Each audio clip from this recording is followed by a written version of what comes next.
Today I will show you how to get any Samsung Galaxy unlocked. This will work for any version, including the Samsung Galaxy Z Fold series, the Galaxy Z Flip series, A series, M series, or any Samsung Galaxy Note or S series. But before we begin, I have to mention a small disclaimer. We will not use any type of hacking or illegal bypassing tool to unlock this phone. So the first step is to get your phone's IMEI number. This is a unique number, and you can get it by dialing *#06#.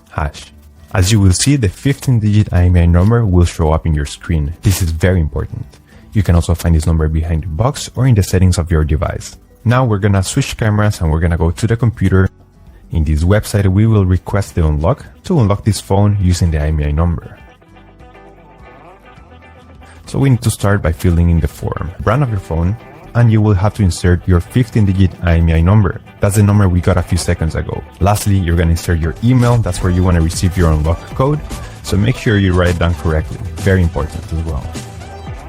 Here you will have to wait a few days to get your phone unlocked. So once you have received your unlock code in your email, it will look something like this. Now we just need to activate the unlock. So for that, I'm gonna grab my device and we're gonna power it off. Once your device is fully off, we're gonna insert a non-supported SIM card. So I'm gonna go ahead, insert it, and then we're gonna power it on. In most cases, you will be immediately required to enter the unlock code. So just simply go ahead, insert it, make sure it is correct, and then we're gonna hit unlock. Boom. And the phone should accept the code, and your phone should be unlocked.